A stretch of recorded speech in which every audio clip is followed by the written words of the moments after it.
Bueno, me toca cerrar esta jornada con la mesa redonda que se va a celebrar ahora, en la que van a participar estas 5 compañeras. Lo hago de manera un poco informal, pero no por eso con menos ilusión, porque creo que va a ser una actividad muy, muy interesante.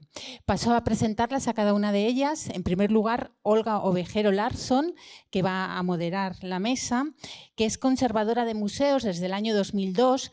Trabaja actualmente como jefa de área de difusión y desarrollo en la Subdirección General de Museos Estatales del Ministerio de Cultura y pertenece al cuerpo de profesores de educación secundaria desde 1994. En el ámbito de los museos ha sido responsable de programas culturales en el Museo Nacional de Antropología y jefa del Servicio de Educación del Museo Nacional Centro de Arte Reina Sofía.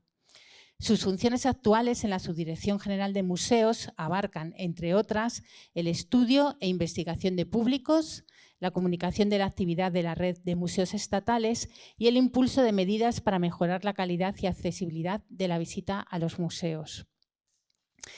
La siguiente ponente será Elena Escudero Olmo, que es graduada en Historia del Arte y máster en Gestión Cultural y forma parte también del Cuerpo de Técnicos Superiores de Museos, siendo responsable primero del área de difusión del Museo Nacional de Arqueología Subacuática, ARCUA, en Cartagena, y actualmente del mismo departamento en el Museo Nacional del Romanticismo aquí en Madrid. Tiene amplia experiencia en mediación cultural y el uso de tecnologías digitales y ha trabajado también en el Museo Nacional del Prado y en el Museo Nacional Thyssen-Bornemisza, en proyectos de educación y didáctica, así como en la industria de los videojuegos. También lleva a cabo proyectos de aplicación de sostenibilidad y perspectiva de género en el museo.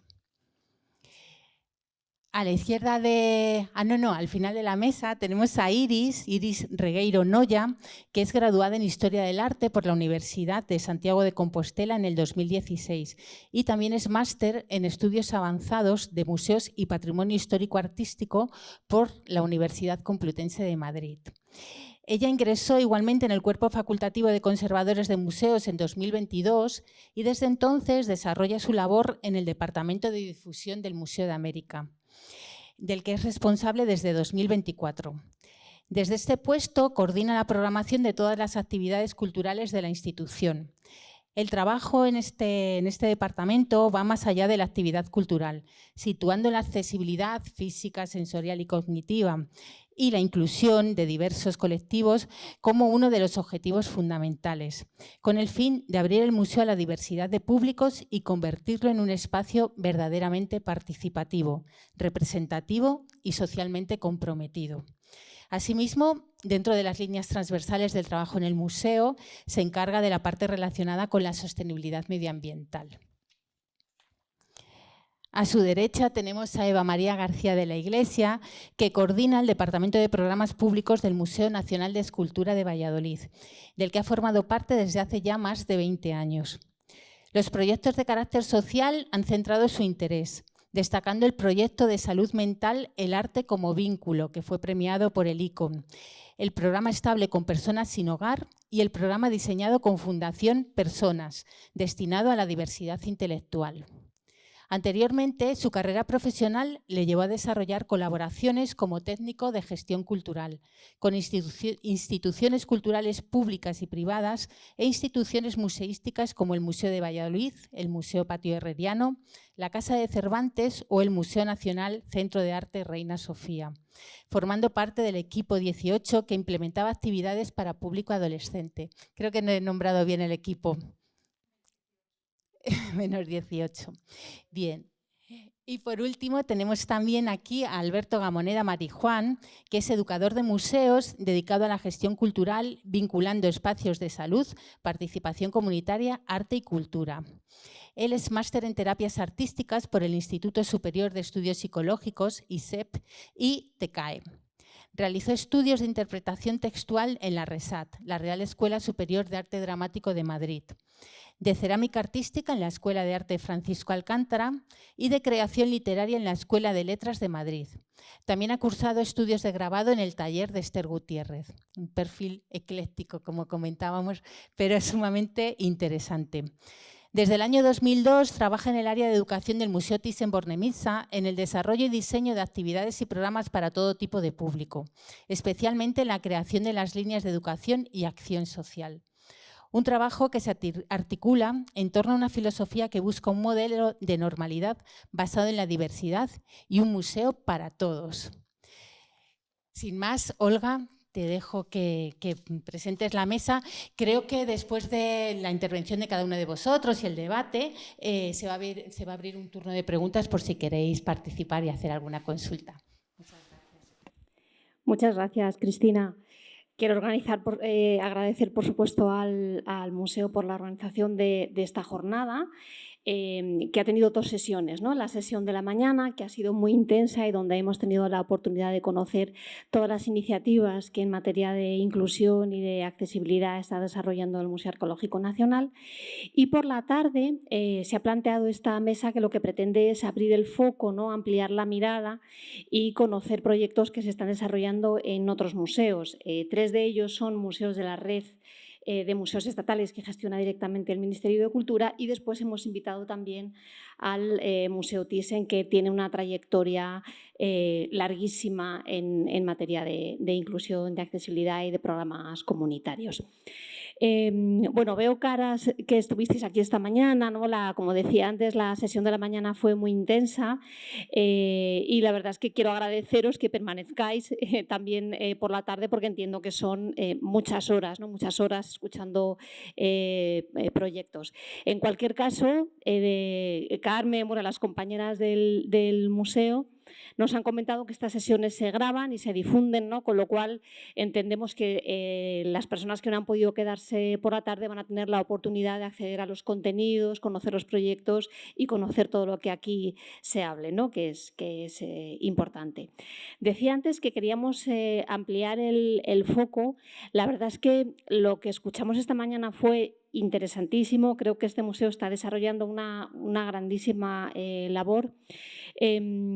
Cuando personalmente, ¿no? Cuando escucho y nos contáis desde los museos los proyectos de inclusión y accesibilidad, yo la verdad es que recupero un poco la fe en el ser humano, ¿no? En este contexto en el que estamos de crecimiento de la violencia, de reacción contra los avances sociales, en fin, no hace falta que detallemos, ¿no? Y que incidamos en qué momento nos está tocando vivir. Y entonces realmente se incrementa mi convencimiento de que son las personas que están en el día a día trabajando en las instituciones, en las entidades sociales, las que consiguen que vayamos por el buen camino, ¿no? El camino que yo y creo que todos los que estamos aquí considero correcto. El hecho de que sea la dirección correcta no quiere decir que no nos equivoquemos a veces por el camino y que no quede muchísimo por hacer, que de eso también vamos a hablar hoy, ¿no? Por eso hablamos de situación actual y perspectivas, ¿no? que nos queda por hacer, que todavía es mucho. Sin más, vamos a pasar entonces a conocer proyectos como decía antes, de otros museos. Son proyectos que varios de ellos por lo menos están más centrados quizá en la discapacidad cognitiva, ¿no? Esta mañana decía el director del CEAPAT en su intervención, en la presentación institucional, que la discapacidad cognitiva, la accesibilidad cognitiva es la que ha llegado a la fiesta, decía él entre comillas, ¿no? en último lugar, porque también ha sido la que a nivel normativo se ha reconocido más tarde, es decir, que la Ley General de Derechos de las Personas con Discapacidad es, como sabéis, de 2013 y la discapacidad cognitiva se ha actualizado en el texto de la ley en el 2022, ¿no? Entonces, es por eso quizá por lo que estamos, creo, en los museos ahora especialmente involucrados y especialmente ilusionados, ¿no? Con los proyectos de discapacidad cognitiva.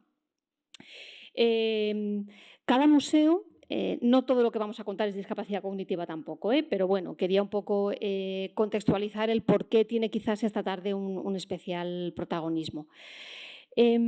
Cada museo ha ido desarrollando sus proyectos de accesibilidad en función de su propia idiosincrasia. O sea, los museos son singulares por su contenido, por el contexto que tienen, por las comunidades con las que van estableciendo relaciones, ¿no? Esta mañana nos decía Eva que no es lo mismo un museo de una ciudad en provincias, un museo que está ubicado en un determinado barrio. Entonces, creo que cada museo va desarrollando un poco, generando su propio estilo, diría yo, sus prioridades propias en su relación con las comunidades y con el sector de la discapacidad y la inclusión, y por eso es enriquecedor que conozcamos más experiencias, ¿no?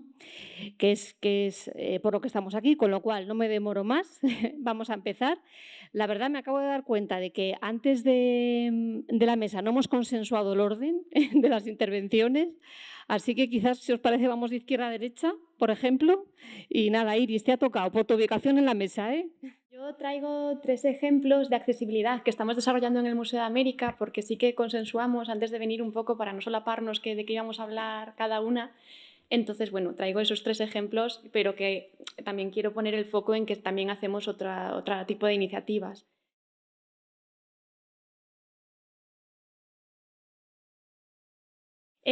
Bueno, todas estas iniciativas las estamos englobando en la creación de un plan social que todavía lo tenemos en formato de borrador. Este plan social esperamos que vea la luz ya este año. Llevamos trabajando en él desde el 2025. Desde aquí quiero agradecer también a Alberto Crespo, que es parte del Departamento de Difusión, el trabajo que ha realizado con este plan, porque ha sido ingente.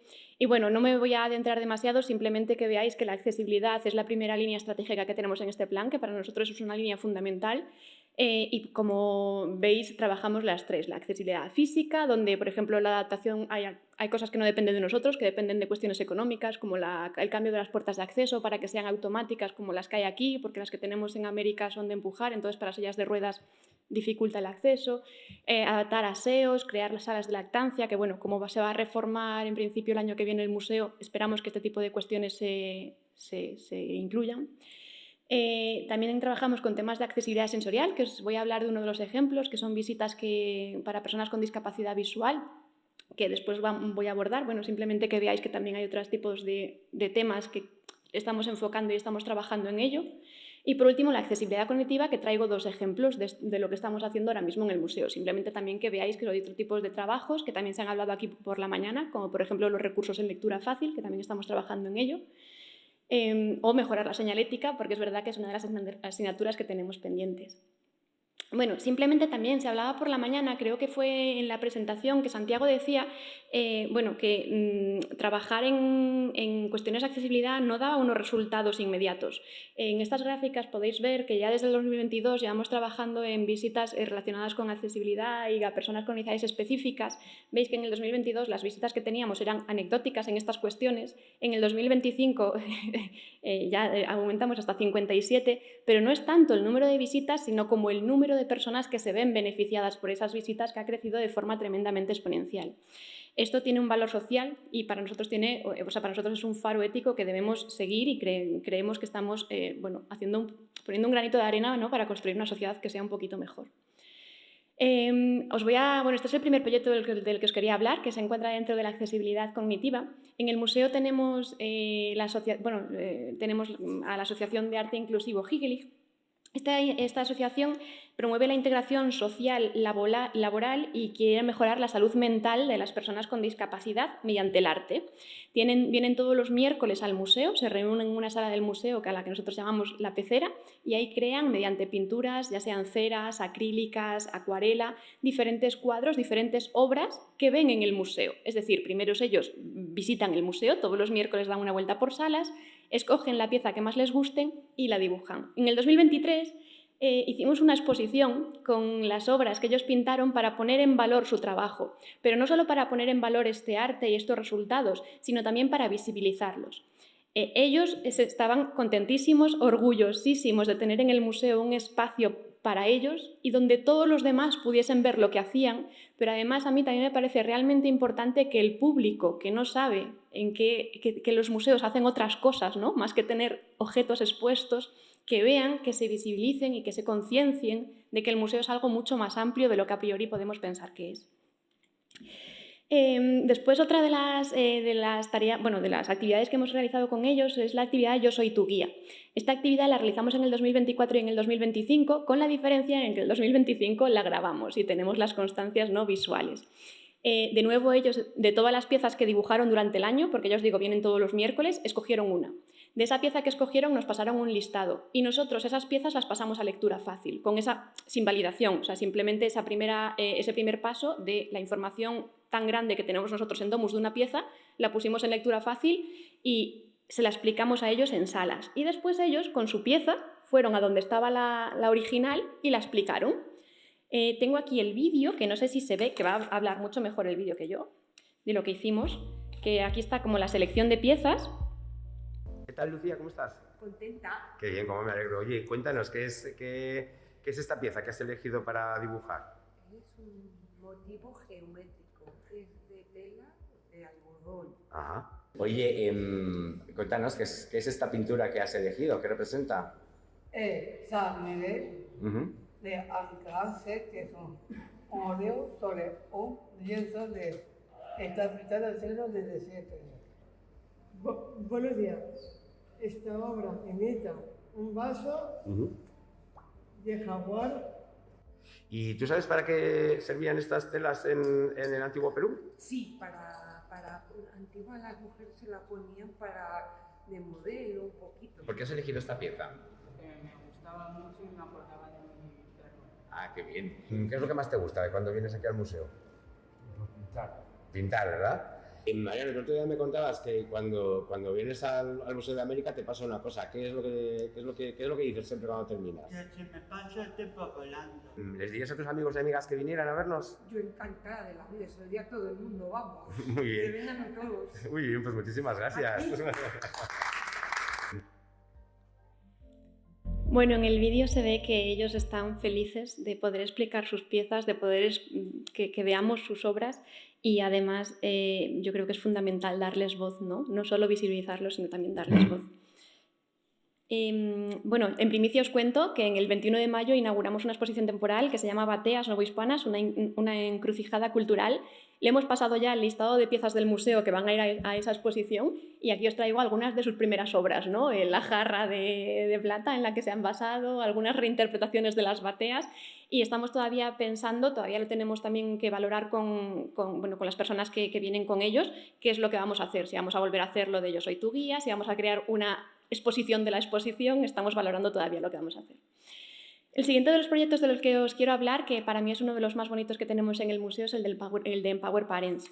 El proyecto de Empower Parents surge en el 2013, surge en el Museo ICO, después se va extendiendo a diferentes museos, como la Fundación Telefónica, el Museo Nacional de Ciencias Naturales, el Real Jardín Botánico, y llega a museos estatales en el 2023, si no me equivoco, el Museo Nacional de Antropología, que hoy no está aquí, entonces hemos abordado nosotros este tema. Nosotros empezamos en el 2024.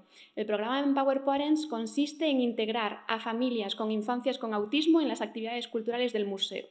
Nosotros codiseñamos junto con las familias las actividades y esto también es una forma de empoderarlas para que cuando acabe el programa las familias se vean capaces de ir con los niños a otros espacios culturales, porque muchas veces tienen miedo del qué dirán, qué pensarán y es más la barrera mental de la que hablábamos por la mañana que realmente la barrera física. Lo que os quería comentar es que el programa de Empower Parents consiste en 8 sesiones. Esa sesión a la vez es doble. Tiene una sesión los jueves con los padres de codiseño de la actividad y los sábados, y es una vez al mes. Para todas estas sesiones, también lo hablábamos por la mañana, es importantísimo la anticipación. Para ello hacemos una guía visual que tiene siempre unas partes fijas, como es cómo llegamos al museo, cómo son las salas del museo, quiénes son las personas que le vamos a atender en el museo y después la parte de la historia social de cada sesión, es decir, qué vamos a ver en esa visita en salas, qué vamos a hacer en el taller. Otra vez hacemos hincapié en la anticipación, en poder darles materiales para que ellos sepan lo que van a ver. También importantísimo, también lo hablábamos por la mañana, el uso de pictogramas, ¿no? Estos pictogramas que tanto lo tenemos para las normas como para después la historia social de cada sesión, que lo veremos a continuación, son los que se revisan los jueves con los padres.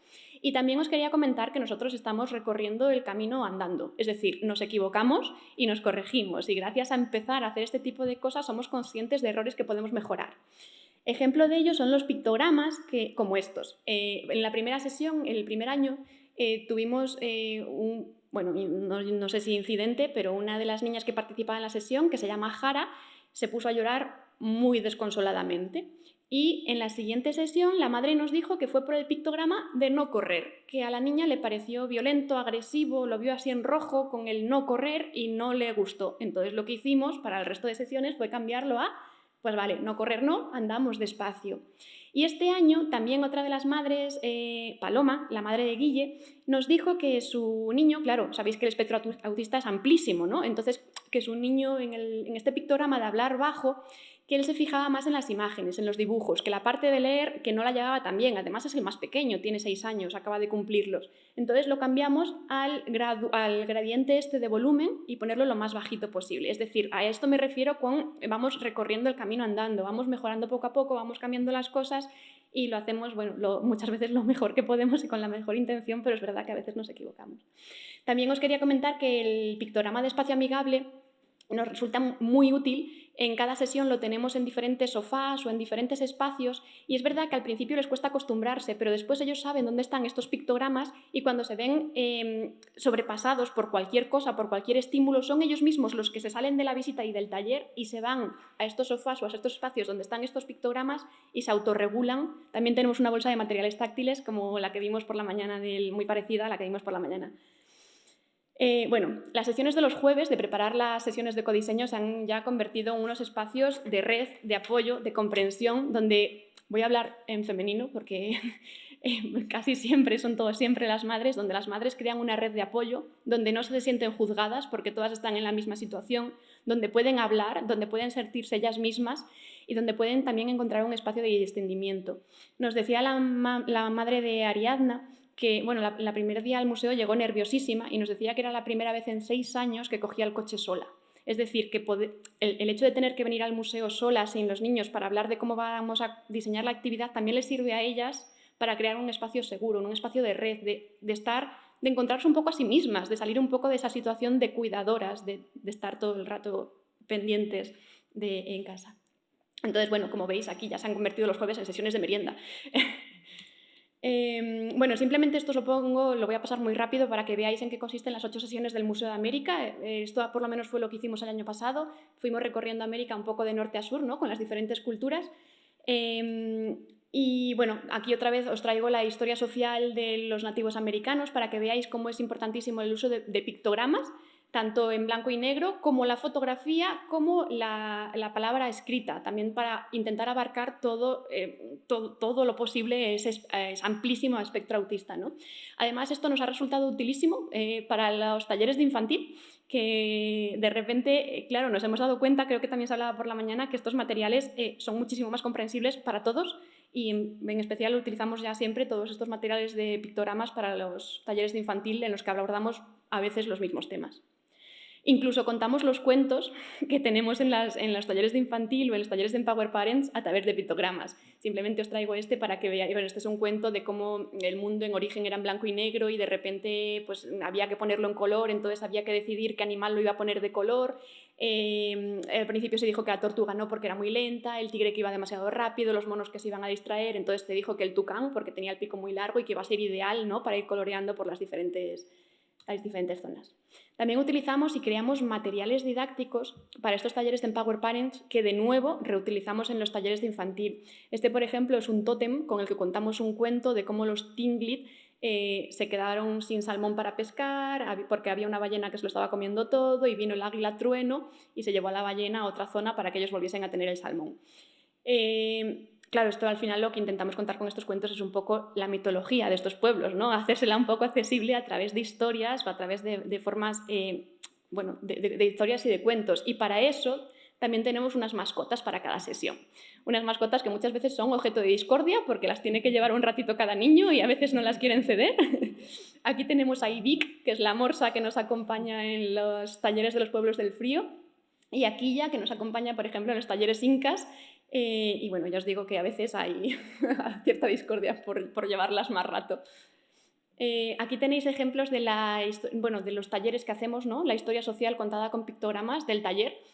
Os traigo diferentes pantallazos, pues, por ejemplo, del taller del pájaro quetzal, de los pueblos del frío, de los nativos americanos, de los pueblos incas. Lo paso muy rápido porque son simplemente para que veáis las diferentes manualidades que hacemos, ¿no? Aquí los resultados, porque igual en el pictograma se veía muy pequeño. Bueno, el monito es la manualidad, por ejemplo, de la Amazonía, que lo tengo colgado en mi despacho, que por eso lo veis ahí en el corcho, pero bueno. Y también utilizamos bueno, un montón de materiales plastificados, como por ejemplo este mapa de América, en el cual vamos, cada vez que terminamos la sesión, vamos poniendo la pegatina de dónde estaba el pueblo que hemos visto, ¿no? También para finalizar, para marcar, también nos hablaba por la mañana, se hablaba con, no me acuerdo si en una de las últimas sesiones, que es muy importante marcar el inicio y el fin de cada fase, y eso lo hacemos siempre con Empower Parents. Marcamos el inicio de la visita a salas, cuándo se acaba la visita a salas, cuándo empieza el taller, cuándo acaba el taller y cuándo acaba la sesión, poniendo la pegatina correspondiente a cada área. Aquí os traigo algunas fotos de los talleres del año pasado y en especial también os quería hablar que este año nos ha sorprendido la tremendísima implicación que hay, no solo por parte de las familias, porque en la primera foto están, por ejemplo, los abuelos de Guille, sino que en la segunda sesión, en la de los pueblos del frío, vino Adrián. Adrián es el profesor de Matías, que es el niño que veis con los cascos, y en esta última sesión de los nativos americanos vinieron 3 profesores diferentes de 3 niños diferentes, es decir, la implicación que estamos teniendo este año, no solo con los padres y las madres o con los familiares más directos, sino los propios profesores de los centros educativos que vienen un sábado al museo a ver cómo hacemos las sesiones, nos está dejando asombradas y asombrados a todos. Aquí otra parte fundamental de los procesos es la evaluación. Se ha hablado ya también por la mañana que al final para valorar, para ver qué es lo que podemos mejorar y cómo podemos hacerlo, es fundamental tener un proceso de evaluación. Este pantallazo es el pantallazo de la evaluación de los niños, pero las madres y los padres también realizan su propia evaluación donde nos dicen qué es lo que creen o cómo se podría mejorar. Esta es la evaluación que más usamos. Sin embargo, para niños que tienen más dificultades tenemos esta a través de pictogramas. En esta sesión lo que ponen en la portada es, pues, por ejemplo, que esta evaluación la hizo Guille, que fue en el Museo de América. Él escogió que la hacía en el taller porque fue lo que más le gustó y que a lo largo de las sesiones se sintió enfadado, triste y contento. Y que con quien mejor migas hizo en ese sábado fue con los 2 Liams que justo tenemos 2, que vienen al museo. Entonces, para que veáis un poco toda la elección de las diferentes zonas y personas y estados de ánimos que tenemos a través de pictogramas.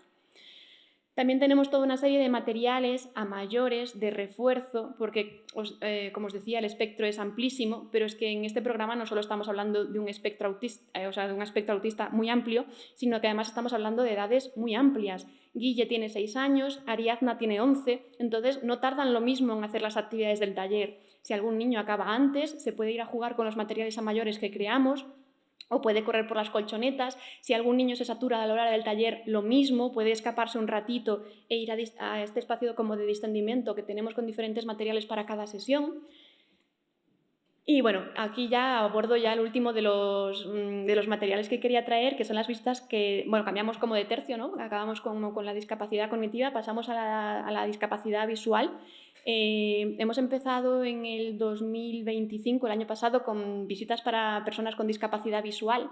Tengo que decir que esto nos ha llegado un poco, fue un poco de sorpresa, porque fue Jesús María Ruiz, el nombre que tenéis ahí, que es esta persona que veis aquí con los 2 dedos aquí abajo, ¿no? Que es un voluntario cultural de CEATE, que de repente un día nos dijo, ¿y si hacemos una visita para la 11 con materiales tiflológicos? Porque claro, bueno, no sé si lo sabéis, pero en el Museo de América la museografía que tenemos es del año 94. No tenemos estaciones tiflológicas, ojalá, pero no las tenemos, entonces no teníamos esa posibilidad. Así que la forma, bueno, vino de su mano y dijimos, pues sí, ¿por qué no? Entonces, bueno, él tiene una pequeña colección, trajo una moneda de £1 de A8 y lo que hicimos fue seleccionar piezas de taller.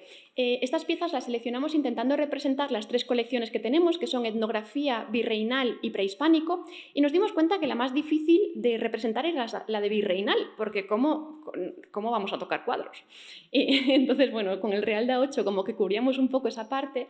La parte de etnografía fue más fácil porque tenemos muchas donaciones que también son muy recientes, son materiales que han donado hace muy poco tiempo y además nos hemos dado cuenta que son muy táctiles, que por ejemplo la cesta tiene un material, una textura totalmente diferente a la plumaria, o este faldellín que veis aquí que también parece hecho con tela, no está hecho con tela, está hecho con semillas cosidas, o sea, lo más parecido, para que os hagáis una idea, es como si fuesen lentejitas cosidas entre sí, es decir, la textura de los diferentes materiales es muy diferente. Y después tenemos algunas piezas que son bastante antiguas, que sí que son réplicas, por ejemplo el quero jaguar, que es una réplica, o este que también es de la cultura Tinglik, que también se hicieron, bueno, veis que la calidad no es la mejor, no están hechos en los materiales que sí que serían originalmente, porque el quero es de madera y esto no es de madera, es como una especie de silicona, pero es verdad que para tocar la forma sí que es factible. Entonces, al final, bueno, lo que hicimos fue que estas piezas se las explicábamos en la sala de la reina, que es la sala que tenemos de conferencias. Cada uno de nosotros escogía una pieza y se la explicaba, es decir, que llega a ser una visita súper particular, porque igual hay una persona del museo explicándole a 2 o 3 personas con discapacidad visual cada pieza, y después, para culminar, acabamos haciendo una visita por el gabinete, que son estas fotos, que es el espacio que creemos que es más sensorial que tenemos en el museo. Es una réplica del Real Gabinete de Carlos III, donde la madera cruje, huele a madera. Al ser una réplica se puede tocar, es decir, la madera, las estanterías se pueden tocar, el resto de objetos están en vitrina, con lo cual tampoco hay riesgo. Y aquí les contábamos un poco la historia del museo. En la sala de la reina, con las piezas, le contábamos un poco las colecciones y demás, y aquí un poco la historia del museo. Aquí tenemos alguna foto, ¿no?, de las visitas. Tuvimos ya varias y hemos establecido ya otras 2 para este semestre, que la tenemos ya en 2 semanas, creo, la siguiente. Y bueno, hemos tenido algunas que sí que venían con perros guías y otras que no. Y de nuevo aquí os traigo un vídeo que de nuevo creo que se ve mucho mejor en vídeo que explicándolo. Aquí veis cómo están el faldellín, cómo lo están tocando.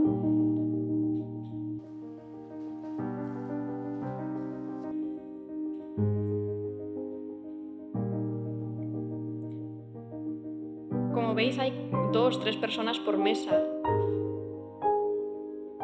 Aquí lo veis mejor quizá.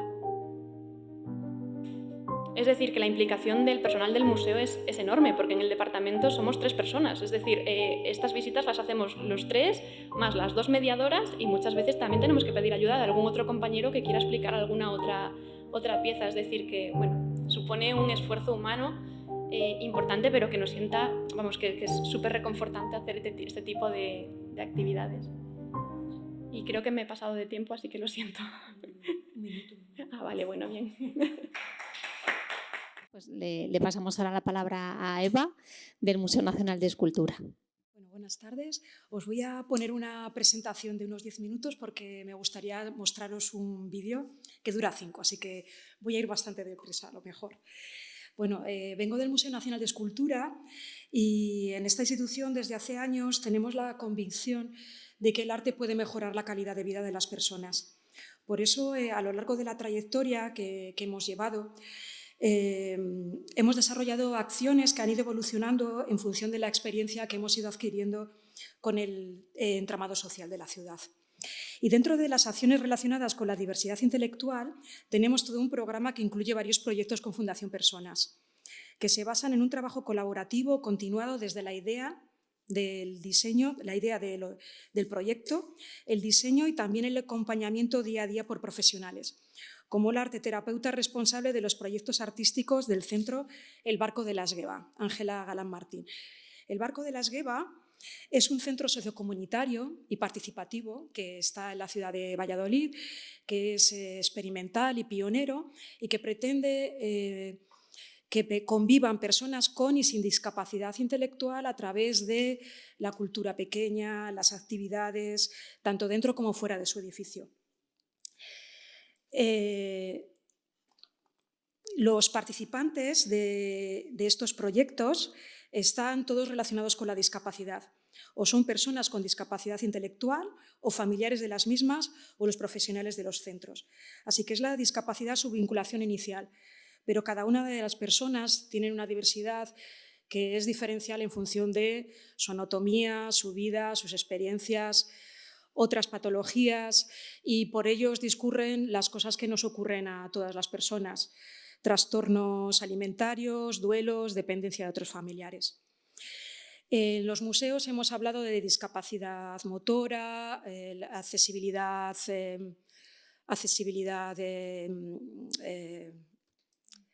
sensorial, ahora estamos hablando de la accesibilidad cognitiva, pero en el Museo Nacional de Escultura estamos hablando también de la accesibilidad emocional. Conseguir que las personas con diversidad se sientan invitadas a crear y vincularse con el patrimonio y la comunidad. Nuestra línea de trabajo se apoya en la arteterapia, creando las condiciones necesarias para que las personas encuentren un hacer propio y motiven su deseo hacia sus recorridos artísticos. Con Fundación Personas tenemos 2 proyectos que se van alternando de 6 meses cada uno, con la intención de que sea un proyecto de largo recorrido que abarque años y no abandonar a esas personas cuando no están en el museo, reciben otro tratamiento yendo a otro tipo de instituciones culturales de la ciudad.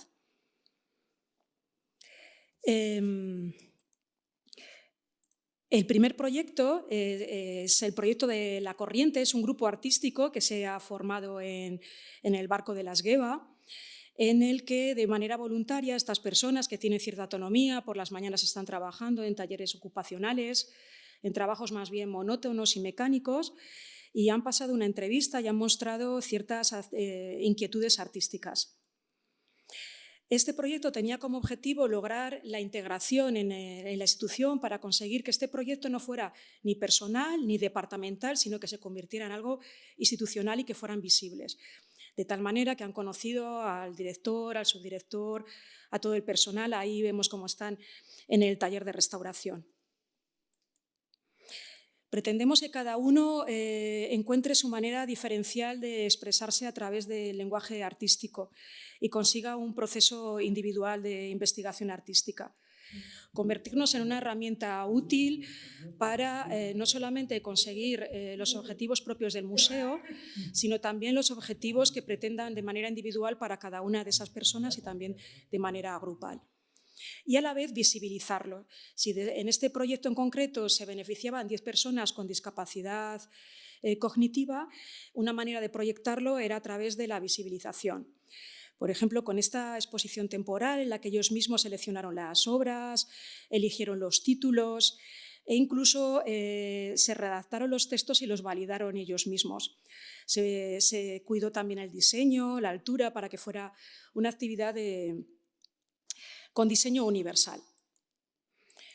A la vez ellos sirvieron de mediadores, como en el proyecto que os ha explicado Iris, y a la vez esto se ha complementado con un programa para familias que denominamos Miradas hacia el Cuidado, en el que estas personas que veis sabias y vividas y que tenían muchas experiencias, se sorprendieron cuando acudían a una actividad en la que el centro no eran sus hijos, sus hermanos, las personas con discapacidad, sino ellos mismos, un lugar para su cuidado, para compartir, para leer las obras y verlas de otra manera.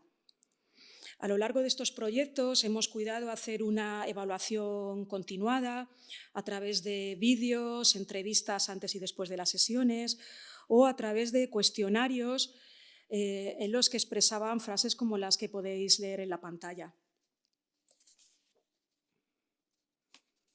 Porque lo que queremos demostrar es que el museo puede ser un marco terapéutico válido para estas personas. Y otro de los proyectos que hemos realizado hace poco le hemos denominado Nuevos Derroteros. En Nuevos Derroteros pretendíamos buscar nuevos caminos no transitados para el arte. En este caso, los participantes eran personas que necesitaban más apoyos, tenían menos autonomía. Eran personas procedentes del centro de día El Pino, donde están acostumbrados a realizar actividades más estereotipadas, fichas, donde era fácil caer en un rincón de confort, un lugar de confort. Y aquí en el museo lo que se pretendía era que cada uno buscara su propia manera de expresión. Se realizaban actividades en las salas o en la sala educativa en la que se apelaba a los sentidos, a las emociones, a su experiencia, recibiendo todo aquello que fuera divergente, todas sus opiniones, sus gustos, respetando su mirada, su punto de vista, su curiosidad. Las fotos que veis, además, de este proyecto, están realizadas por Esther Gándaras, que era una de las educadoras que acompañaba y de manera muy discreta iba haciendo estas fotos documentando el proceso. Son fotos de la discapacidad llenas de dignidad, en las que les vemos activos, opinando, en debate. Además, en este proyecto hemos incorporado la danza. Estamos quizá acostumbrados en los museos, en nuestra vida académica, a pensarnos a veces sin el cuerpo. En este caso colaboró con nosotros Olga Martínez Juste, que es bailarina y coreógrafa y era la responsable de las sesiones de danza. Luego en el vídeo la oiréis hablando a ella misma, hablando de todos los objetivos individuales y colectivos que proyectaba con ellos. A lo largo de todas estas sesiones lo que pretendíamos era separarles de la emulación, liberarles de la figuración y que disfrutaran de la experimentación. Al final del proyecto hicimos una exposición, ahí les vemos trabajar en las salas con toda la dignidad, en contacto con el resto de los visitantes, trabajando con materiales profesionales. Al final de las sesiones se producían una serie de debates en las que se respetaban las apreciaciones estéticas de cada uno y donde se expresaban a voluntad, unos con gestos, otros con palabras, otros con silencios. Y era muy conmovedor ver cómo se reconocían en sus producciones y cómo respetaban unos a otros su producción. Se realizó una exposición en la que participó la delegada provincial de Fundación Personas, el director del museo, los compañeros, sus familiares, el subdelegado de Gobierno en representación al Estado. Y bueno, se expusieron en ese caso las fotografías que documentaron todo su proceso. Ahí les vemos en la sala dedicada a Gregorio Fernández, el escultor castellano, donde hicieron una exhibición de una sesión de danza y que habitualmente todos los miércoles, cuando se desarrolla esta actividad, bailan en la capilla. Se cierra durante esa hora y es en la capilla del museo, una sala más que tiene el Museo Nacional de Escultura, donde se desarrollan las actividades de danza. Ahí estaban haciéndolo. Y a la vez como una herramienta para poder explicarse frente a sus familiares, porque estos participantes tenían unas capacidades para la comunicación más someras que el grupo anterior, pues se crearon estos cuadernos en los que aparecen ellos nombrados con nombres y apellidos como investigadores artísticos que son, y una manera de poder explicar en casa o en la misma exposición de dónde partían sus producciones artísticas y qué era lo que habían hecho durante todos esos meses. Ahora os contaré que seguimos trabajando, hemos vuelto a trabajar con el grupo inicial, el grupo de La Corriente, y se observa claramente desde la primera sesión, que ha pasado un año, que estas personas han alcanzado más autonomía. Algunas personas, al entrar en la comunidad, han dejado a veces el hogar paterno y están en un piso tutelado. Tienen más vocabulario, una gran capacidad de abstracción y a veces hablan como verdaderos artistas que son. Le digo a Ángela Galán que parecen terapeutas ellos a veces hablando. Y nada, os pongo ahora el vídeo que hicimos del proyecto de Derroteros.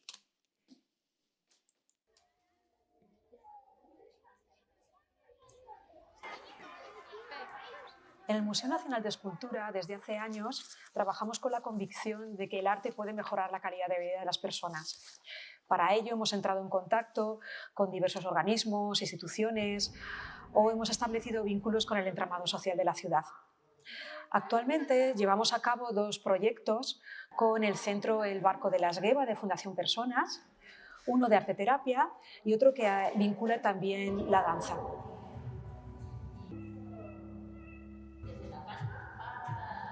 Podríamos decir que lo más destacado del proyecto que os presentamos hoy es ese contacto estrecho, continuado, sostenido que hemos tenido con Fundación Personas desde la idea inicial hasta el diseño de la actividad y el día a día.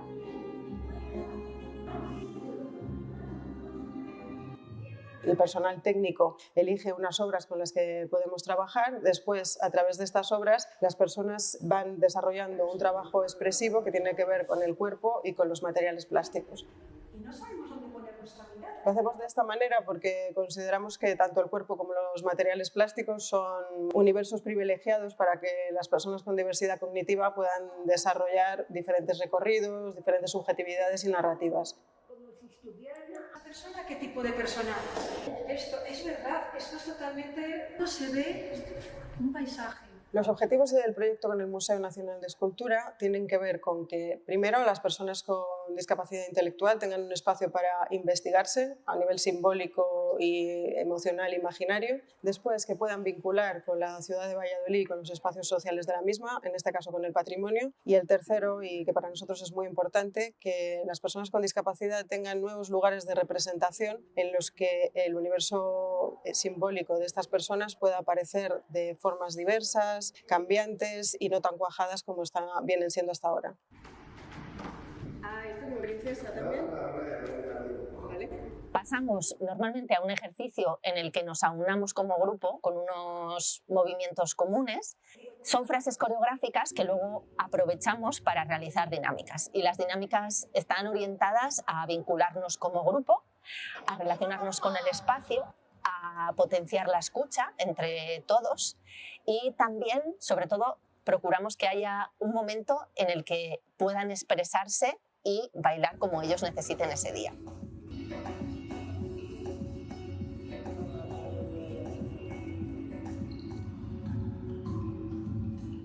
Después de un tiempo trabajando en el contexto del museo, hemos podido constatar cómo el marco potencial que propone la arteterapia se puede trasladar perfectamente a los espacios de transformación social que también propone el museo. Esto lo hemos constatado a través de las experiencias que tanto las personas participantes como sus familiares y los profesionales que trabajan con ellos nos pueden ir transmitiendo.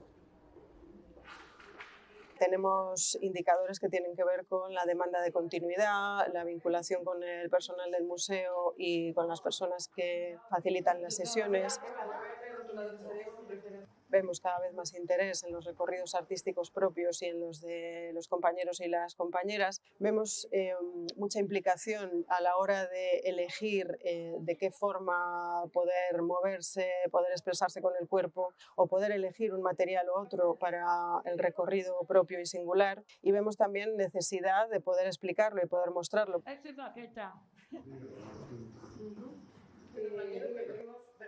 Desde que hemos comenzado con los talleres hasta el día de hoy, sí veo en muchos de ellos y en muchas de ellas que van permitiéndose expresarse no desde lo que primero les sale, desde el movimiento más automático, sino ampliando el dinamismo, ampliando la proyección del movimiento, teniéndose más en cuenta en lo que sienten, vinculándose más con los demás. Siento que van sintiendo cada vez más que el cuerpo les permite expresar quiénes son, dignificar quiénes son y bueno, relacionarse. Aprender también como una nueva vía de comunicación para relacionarnos con los demás.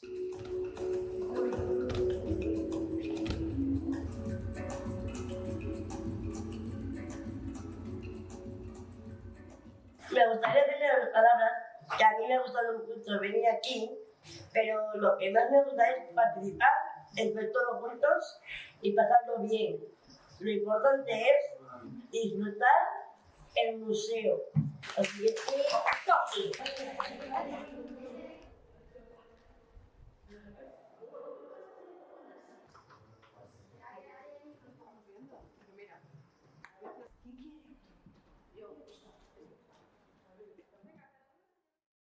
Muchísimas gracias, Eva. Nos quedamos con ese mensaje final, ¿no? Esa reivindicación del disfrute, que me parece fundamental. Continuamos y le pasamos la palabra a Elena Escudero del Museo Nacional del Romanticismo, que está desarrollando proyectos también muy interesantes y creo que nos vas a contar dos de ellos, ¿verdad, Elena? Más o menos. Bueno, pues por nuestra parte vamos a explicar o vamos a contar un poco lo que hacemos de acción social en el Museo del Romanticismo, porque lo entendemos como algo mucho más global y mucho más integral. Aunque tenemos programas específicos adaptados, estos programas de los que voy a hablar concretamente también están adaptados, es decir, se enfocan a un público concreto, pero están adaptados a cualquier público con diversidad cognitiva. Vale. Los proyectos culturales de los que voy a hablar un poquito más son Voces de Mujeres y Aves de Paso, por lo que lo dejaré para después. Pero además también tenemos visitas generales al museo para personas con discapacidad cognitiva, también para personas con enfermedades mentales. No sé si conocéis el Museo del Romanticismo, pero es verdad que es diferente a la mayoría de museos de los que hemos hablado hasta ahora. Es un museo que es una casa, es un palacete, Es un palacete histórico con más de 200 años y la visita, la museografía, está enfocada a recreación de ambientes. Es decir, vitrinas hay poquitas. Los espacios son angostos y hay una gran limitación de aforo. Esto también hace que el número de personas y de grupos que pueden entrar al museo sea muy limitado, pero también da una sensación mucho más comprensiva porque no hacen falta muchísimos recursos para entender que estás en una casa. Los espacios son muy reconocibles, los objetos son muy reconocibles y lo que falta es un poco el contexto de la diferencia de 200 años. De manera que lo que se centra nuestro equipo es en generar esos materiales adaptados para explicar esos contextos. Entre las colaboraciones y actividades que hacemos, por supuesto, están todo lo que es trabajar con colegios y con colegios adaptados, la visita general, y también colaboraciones con asociaciones como, por ejemplo, X-Frágil, con las que tuvimos personal a la que se enseñó, se le explicó un poco las funciones que podían realizar en el museo y que estuvieron colaborando con nuestro personal de sala. Además de los proyectos de los que voy a hablar más detenidamente, me gustaría destacar mucho Comunidades Compasivas, Duelo Complicado, porque no sé si conocéis un poco el siglo XIX, pero el tema de la muerte es un buen punto sobre el que trabajar, y las colecciones de un siglo en el que la muerte estaba tan presente y era algo tan cotidiano nos resultan muy sencillas o una gran vía para hablar de ese duelo en el siglo XXI. Hacer ese paralelismo entre cómo era la muerte para las personas del romanticismo, para las personas del XIX, que era algo cotidiano, que tenían prácticamente asumido, donde el luto era algo que se expresaba de manera muy pública, frente a la actualidad, donde el luto es algo que es excesivamente privado, pues nos ayuda a esta visita con comunidades, con personas, con grupos, especialmente de jóvenes, que entre sus necesidades están afrontar estos duelos. Pero como es un grupo un poco diferente, pues no voy a desarrollarlo tanto. También tenemos, por supuesto, gracias a la subdirección, las visitas con intérprete de lengua de signos, la guía de lectura fácil, que estamos trabajando en ello, pero que además va a ser, que también supone un reto porque, de nuevo, no es tan fácil como coger 10 piezas destacadas de la colección. Primero hay que encontrarlas en las salas, no es tan sencillo como adaptar la visita a las salas en sí. No es tanto destacar una pieza que, aunque a nosotros nos parezca una obra maestra del periodo, a lo mejor no la encuentras. Entonces, porque las salas son una recreación de espacios. Entonces, adaptar ese ruido, por así decirlo, ese ruido de las salas de recreación de ambientes a lectura fácil, adaptarlas, pues también supone un reto prácticamente cotidiano para nuestros mediadores. Pero entrando un poco más en estos proyectos, voy a contaros los que son nuestros buques insignia, de los que estamos más orgullosos y que se implementan a diario, literalmente a diario, en el museo. No, se ha ido. Estoy a punto de ir. El primero es Voces de Mujeres.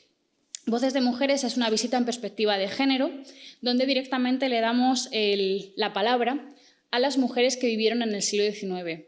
A través de sus textos y de sus testimonios trabajamos cómo era la vida de estas mujeres hace 200 años y cómo podemos utilizar o cómo podemos vincularnos emocionalmente a ellas en la actualidad. A través de esta visita, los textos de ellas, ahora os enseñaré algunos, a través de esta visita y los textos de ellas podemos trabajar temas de perspectiva de género, de violencia estructural, de el papel de la mujer en la sociedad y abrir sobre todo lo que nos interesa elementos de debate, porque estas visitas tienen dos partes, que es lo más importante. Tiene una primera que es visita al museo, a las salas, en cada sala se trabaja una temática, y luego la segunda parte, que es un pequeño debate, una pequeña tertulia, nos gusta más llamarla, donde se abordan las cuestiones que se han visto en la visita, pero dando voz a las participantes y a los participantes. Y luego, después de esa tertulia, donde todas ponen de relieve sus opiniones y qué ha servido y que ha habido experiencias increíbles por parte de grupos donde, como ya os digo, se trabaja especialmente, esta visita está muy enfocada a grupos y asociaciones que trabajan con mujeres en riesgo de exclusión social o que han sufrido violencia de género. Es decir, se plantea desde ahí, aunque está adaptada para distintos públicos, incluso ahora en el mes de la mujer en marzo estamos adaptándola a público general. Pero está pensada específicamente para que estos colectivos se abran y tengan a través de este vínculo un momento de reflexión, de apertura, de conexión emocional, de utilizar las piezas y la colección y los espacios para generar esas experiencias, esa vinculación con el presente. Pues, por ejemplo, habría mujeres que, apoyadas por supuesto con el grupo, con las acompañantes, pues que han hablado de sus experiencias con la violencia de género, sus experiencias discriminatorias, sus experiencias traumáticas en muchos casos, pero que les ha permitido ponerlas en común por primera vez en algunos casos incluso. Y además, después de esta tertulia, que ya os digo que es la parte central de la actividad, está el collage.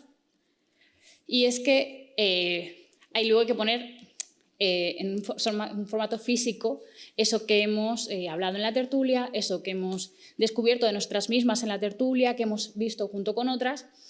Y el hecho de que sea un collage ya nos implica cierta adaptación del taller. No se presuponen habilidades técnicas, no se presuponen habilidades ni motrices, ni de lenguaje, ni de ningún tipo, por eso es tan fácil adaptarlo a los distintos públicos que puedan venir. Se trabajan con los textos que se han leído en las salas, pero también con imágenes que se han visto, con objetos, y con este collage cada participante elabora su propio arte, su propia expresión de lo que ha sido la experiencia en el museo. Aquí tenéis algunas de esas frases que se utilizan, como por ejemplo este texto de Rosalía de Castro, que es una de nuestras insignes poetas decimonónicas.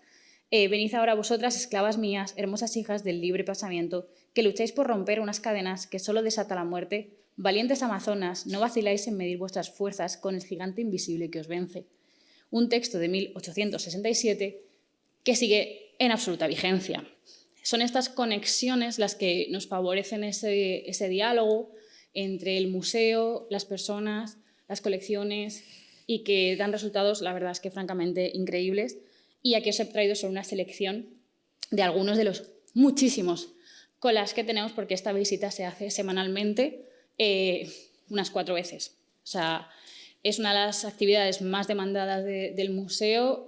A través de Acercacultura es una constante y además estamos muy, muy orgullosas del éxito que está teniendo y los resultados que da, y también está en constante evaluación.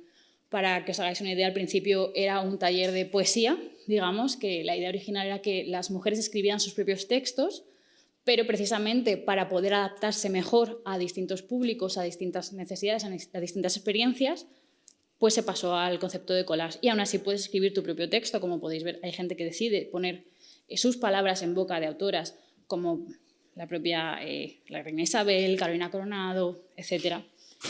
Y luego pues llevarse también esta reflexión y visibilizar a la vez el papel de las mujeres del siglo XIX, que parece que no tenían voz, pero sí que la tenían, y mucha, y muy actual.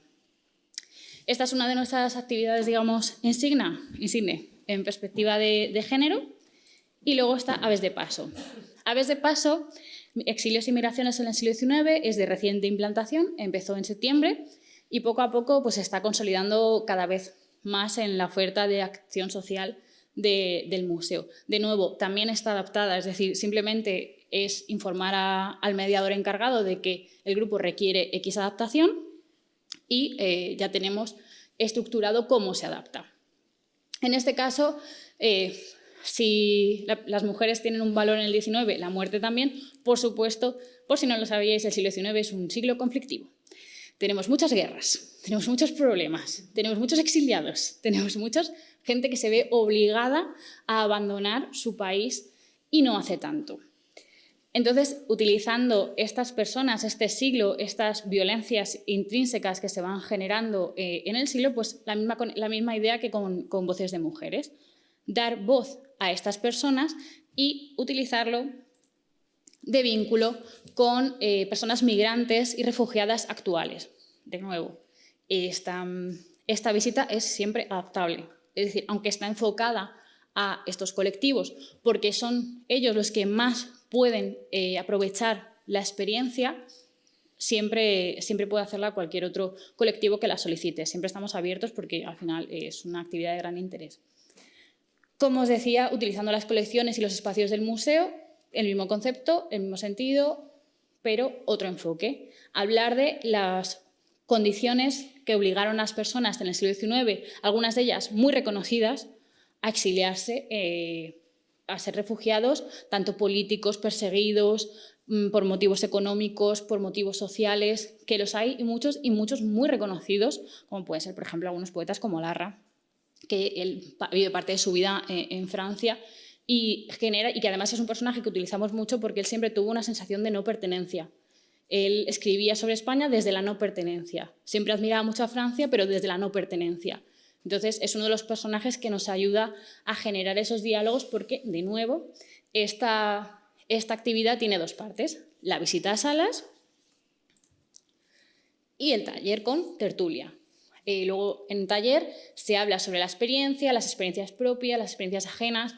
Al final, España es un país que, aunque ahora fundamentalmente recibe migración, siempre ha emitido mucha migración y quien más, quien menos, tiene un abuelo, un tatarabuelo, un padre que se fue del campo, que fue a Alemania, un amigo que se fue a Londres a principios de los 2000. Entonces, siempre hay alguna experiencia de la que trabajar y que sobre todo permite una conexión muy emocional tanto con el pasado como con el presente.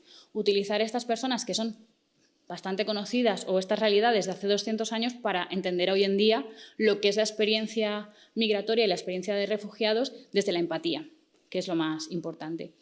Igual que el otro era un collage, aquí es una postal. Es una postal que simplemente puede ser a quien tú quieras, lo que tú necesites expresar en ese momento, desde enviarle una postal a Isabel II porque ella también tuvo que exiliarse. Fue una reina que fue expulsada de España y por lo tanto se tuvo que exiliar por motivos políticos, a ti mismo que acabas de llegar a España, a ti mismo que llegó hace un tiempo, a lo que se necesite en ese momento. Ya os digo que fundamentalmente está enfocada a personas que pertenecen a asociaciones de personas migrantes y refugiadas. Por ejemplo, esta me parece especialmente bonita porque es una postal que se escribe prácticamente a su familia, que lleva 2 semanas en España. 2 semanas en España y que dice pues que les extraña mucho a su familia, que se siente bien conociendo personas de todas partes del mundo, pero en el ancho mundo donde no existen fronteras. Es un ejemplo solo, o simplemente pues toda persona tiene derecho a vivir en un espacio de paz, tranquilidad y solidaridad. Hay muchísimas, ya te digo que tenemos muchísimas postales y de hecho tenemos cada vez más postales porque la gente nos las deja con el objetivo de que en junio, en este verano, vamos a hacer una instalación con ellas en el museo para que todos los visitantes que vengan este verano puedan ver esta acción del museo. Vamos a ponerlas de tal manera que se puedan leer, vamos a plastificarlas todo porque llueve mucho en Madrid de vez en cuando y vamos a ponerlas en uno de los jardines del museo para que todo el mundo pueda ver esas postales que al final la idea es que llegue ese mensaje a todo el mundo y que sirvan también de otra lectura a las personas que vengan al museo, porque muchas veces esos personajes que en la cultura general están muy presentes, un Larra, una Isabel II, bueno, pues también fueron refugiados, también fueron migrantes, también tuvieron que irse o también sufrieron esa... Entonces, aterrizar esos conceptos a través del arte y de las colecciones y en este caso de esta experiencia. Y estas son nuestros buques insignia y ya os digo que para nosotros la accesibilidad social es tan importante como la accesibilidad cognitiva, como la accesibilidad física, especialmente en un museo donde, bueno, pues al final también somos conscientes de que tenemos una serie de barreras físicas, porque seguimos siendo un palacete de hace 200 años, donde, aunque por mucho que lo luchemos y lo intentamos y que a veces lo conseguimos, la accesibilidad no siempre es fácil. Así que nada, estos son nuestros proyectos. Espero que os guste. Así que...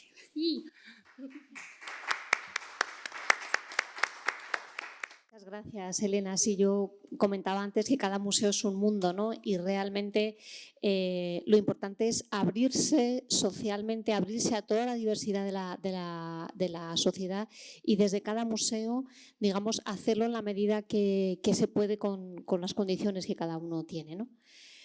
Pues muchísimas gracias. Nos quedamos también, ¿no? con esos mensajes que nos dan los públicos, ¿no? Y que visibilizar esos mensajes, ¿no? A través de esa iniciativa que vais a tener me parece también muy interesante. Y bueno, le pasamos ya la palabra a nuestro último invitado, que es Alberto Gamoneda del Museo Thyssen. El Museo Thyssen lleva una trayectoria en educación, accesibilidad e inclusión muy larga y creo que Alberto ha elegido uno de los proyectos de los muchos que tienen. Adelante, cuando quieras. Buenas tardes, gracias por estar aquí todavía y por aguantar. Museo Fácil es uno de los 3 pilares fundamentales de las líneas de educación y acción social. Las líneas de educación y acción social del área de educación las empezamos a configurar en torno al 2008 en un proceso de reflexión y pues desde entonces va a ir, dentro de poco, ahora ya 20 años, pues vamos un poco creciendo. A estas alturas, en el programa de experiencias, en Hecho a Medida, estamos en torno a las 6 visitas a la semana para todo tipo de públicos. Atendemos en la última memoria a unas 2.700 personas al curso entre septiembre y junio y pues unas 150-60 actividades creo que eran con mediación también. No es por presumir de números, que tampoco creo que sean una exageración, pero sí que aunque no sea una gran cantidad, son muy significativos en cuanto a cantidad. Tampoco somos muchos. Este programa lo hago yo los 2 últimos años con el apoyo de una compañera, María Quintas, y lo que ha ido es creciendo y teniendo cada vez más significación. Perdonad que se me ha olvidado poner los 15 minutos y ya me comí unos cuantos. Importante para mí siempre es empezar con la definición de discapacidad que da la OMS. ¿Por qué?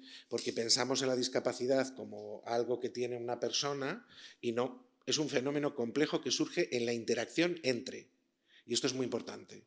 Interacción entre quiere decir que la discapacidad no radica en la persona. Lo que radica en la persona es una limitación. Pero es esa interacción entre las características del organismo humano y las características de la sociedad en la que vive. Quiere decir que la sociedad en la que vive es partícipe de la construcción de la discapacidad o del constructo de la discapacidad. Y si la discapacidad surge en la interacción con el medio, ¿cuál es nuestra responsabilidad como entidades públicas? No es una cuestión de que queramos, es una cuestión de que estamos violando un marco de derechos. Si no tenemos museos accesibles, estamos incumpliendo la legislación vigente. O sea, ya, no hay más que discutir. No hay discusión posible, ni hay buenismo, ni hay buena voluntad. No depende de que las personas que trabajamos en educación en los museos tengamos la buena... No, es que estamos incumpliendo ley. Y estamos impidiendo el ejercicio de 3 derechos, ahora que hablamos de derechos culturales. El derecho a la participación, el derecho a la cultura y el más importante, porque la OMS ya ha demostrado que la cultura y el arte son elementos de salutogénesis comunitaria, es decir, que participan en el bienestar de las personas y son terapias no farmacológicas. Por tanto, si las personas no pueden venir al museo, estamos bloqueando su derecho a la salud. Imaginaros, o sea, somos funcionarios públicos o trabajamos en entidades públicas y estamos construyendo eso. Y bueno, pues es una de las cosas que pensamos que no. Y entonces la reflexión con la que empezamos en 2008, antes de que todo esto pasara, era cómo crear espacios para el ejercicio de derechos inclusivos que sean participativos, además. Y en las líneas el eje fue este. Y para nosotros el descubrimiento es que el centro de esta triangulación no es ni el objeto ni es la persona. Me da igual que sea un cuadro de Fragonard, me da igual que Fragonard pintara en el siglo XVIII o me da igual que sea una lámpara de la mezquita de Córdoba. Da igual, porque lo importante en la actividad es lo que necesita la persona del museo como espacio público. Si no sabe quién es Fragonard, no le va a pasar nada en su vida. Pero para una persona que lleva 15 años encerrada en su barrio sin salir, porque tiene ansiedad social y tiene miedo a coger el transporte público, a veces simplemente llegar al Museo Arqueológico, al Museo Thyssen, al Museo del Romanticismo, es un logro cualitativo y cuantitativo. Entender que para una persona que toma medicación, es fumadora compulsiva, una actividad de 1 hora necesita una pausa para fumarse un cigarro, es entender las necesidades de esas personas. Por tanto, el educador, los profesionales sociosanitarios, que son los que conocen esas necesidades, y el museo son ese triángulo que orbita en torno a las necesidades de la comunidad o las necesidades de la persona. No. El tesoro patrimonial, cuidado, es de las personas. Y son las personas las que nos deben decir cómo lo quieren usar. Entonces, creación de redes de trabajo, la persona y su necesidad como centro de esta red, escucha y tiempo. Y la escucha es lo que normalmente las entidades no hacemos. Escucha activa y mirada consciente. Y para nosotros eso se traduce en estos 3 programas: experiencias en el museo hecho a medida, y la idea y el icono es esa filosofía de diseñamos la experiencia en el museo en función de tu necesidad. Dinamo Alternador es el espacio de encuentro y formación para los profesionales sociosanitarios y comunitarios, donde te vamos a dar una formación artística, y es un espacio de encuentro para generar una red en torno a la institución y que surjan proyectos. Y Museo Fácil, que es del que quiero hablaros, que es la elaboración de contenidos de manera participativa y comunitaria. ¿Por qué? Porque tenemos que elaborar materiales accesibles, pero en vez de hacerlos nosotros, lo que hacemos son grupos de trabajo anuales en función del proyecto que se quiere hacer, y las personas son las que con los educadores del museo deciden todo en torno a cómo va a ser y qué debe ser ese proyecto. Y además queremos no que sean productos para personas con discapacidad, sino que tengan un diseño universal y que puedan ser atractivos para cualquier persona que venga al museo. Lo primero era una guía que era Museo Fácil, porque no teníamos nada a nivel cognitivo, que es la que ha dado luego nombre al programa. Y en Museo Fácil, pues nada, nos juntamos, ellos decidieron los cuadros, decidieron lo que querían contar. A veces teníamos, madre mía, ¿cómo vamos a decir esto? Porque de repente Jasón y los argonautas eran unos piratas como los piratas del Caribe. No podemos poner eso en la guía, pero sí que podemos ponerlo. Que ellos han dicho que piratas del Caribe, pues venga, Jasón era un pirata, y en el fondo, si lo piensas, pues Jasón era un pirata que se va a robar a la Cólquide. Una novela gráfica con un artista joven importante, bueno, ya no tan joven, pero sí importante, Aitor Saraiva, donde 23 personas escogen su cuadro favorito del museo para contar desde otras narrativas una experiencia vital y construir una novela gráfica que no se vende y que, bueno, los que tenemos la suerte de tenerla, agarra que no la soltamos. Ficción sonora es qué pasa y cómo podemos combinar varias cosas, ¿no? Y recordáis el radioteatro que oían nuestras madres, Simplemente María o Elena Francis, pues ¿cómo podemos hacer atractiva la audiodescripción a gente que no es ciega? Bueno, pues vamos a hacer unos audios en podcast donde haya una narración en torno a la obra y se audiodescriba la obra, que la puedes tener en lectura fácil y a la vez puedes acceder a ella por código QR. De Dedal Games son videojuegos que la idea era que fueran videojuegos accesibles, pero al final el diálogo con las entidades nos dimos cuenta que sí que hay cosas donde necesitas elementos técnicos. Si queríamos videojuegos accesibles, necesitas expertos en accesibilidad, porque si no, ¿qué pasa? Son videojuegos que hablan sobre la accesibilidad, pero no son accesibles, porque la accesibilidad requiere una tecnología muy concreta. Videosensaciones, que es el otro del que os quería hablar. ¿Qué pasa? Porque todos hacemos cosas para la gente que tiene un nivel lingüístico cognitivo, ¿no? Pero ¿qué pasa con la gente que no lo tiene? Con la gente en estimulación sensorial, o la gente que no se puede comunicar, o la gente fuera del museo. Pues hicimos un trabajo de estimulación sensorial descargable que se puede utilizar y además es disfrutable de muchas maneras. Museo Fácil era, todo el mundo desarrolla materiales táctiles, pero el reto de este proyecto era tener unos materiales de tamaño relativo. Por ejemplo, el arqueológico los tiene, pero en un museo de pintura era más difícil tenerlos al lado de las obras.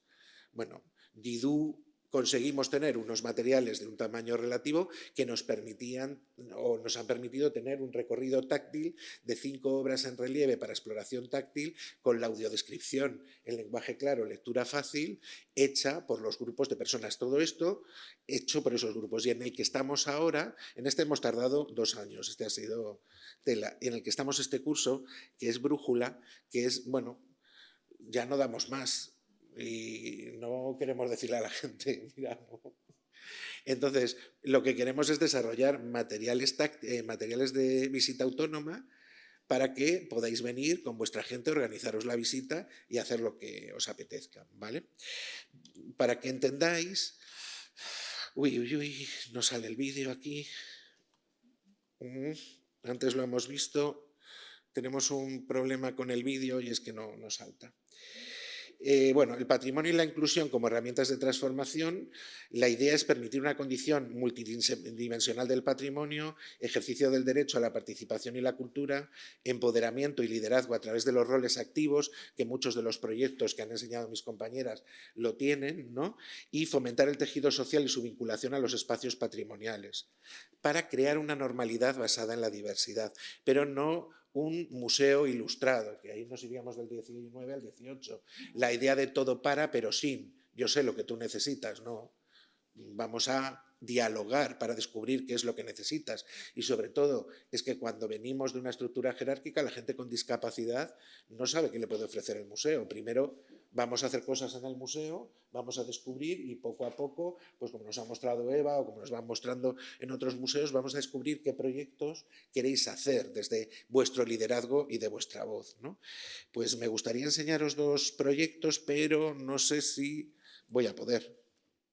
No nos vamos a tocar. El Museo Thyssen es un espacio de diversidad, de eso no tengo duda. Emilio tiene 85 años. Dara es una chica a la que le gusta escuchar el silencio. La mona me contó que ella es una chica de 1000 colores. Quique es un chico de grandes ojos y gran sonrisa. Charo se siente fuerte, una mujer libre en su destino. Elena tuvo un encuentro con el cuadro Retrato de una dama hilando. Y paró por un momento y se dio cuenta de cuánto tiempo hacía que no paraba y descansaba. Se acordó de su perrita Cali. Del poder del retrato y de la importancia que tiene ahora en su vida. Ella se convirtió en ese momento en una poeta sin que nunca llegara a saberlo. ¿Por qué no alguien que reparte amor a los demás no le va a poder también recibir? Le pregunté que qué consejo le daría al personaje del cuadro si pudiera hablar con él. Sigue luchando, eso le diría, sigue luchando. Este es un trocito de esa novela gráfica de la que os hablaba, de Aitor Saraiva, y a ver si ahora os puedo enseñar. Esto es Videosensaciones. Lo que estáis viendo en esa columna es un material hecho por terapeutas ocupacionales de la Fundación Lester con sus equipos de pacientes, donde si no tienes una sala Snowsellen o una sala automatizada, hay consejos para cómo utilizar cada vídeo. Son 25 vídeos, 5 por cada cuadro de los elegidos, que son 5, donde hay 5 conceptos que, partiendo de la lengua de signos, del concepto elegido, desarrollan una coreografía con música. Tuvimos la suerte de contar con el tutti de la Sinfónica de Castilla y León, de Valladolid, que es una maravilla, Jordi Creus.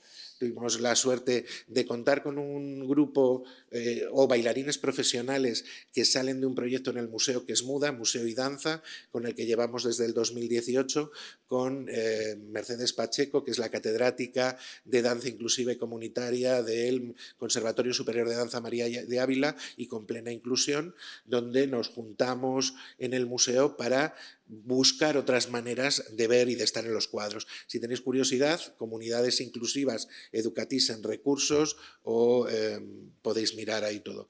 Os voy a poner uno de los vídeos para que os hagáis una idea de cómo es este trabajo. Parece que no pasa nada, pero esta es la estructura. El cuadro, un detalle, el concepto, en este caso árboles.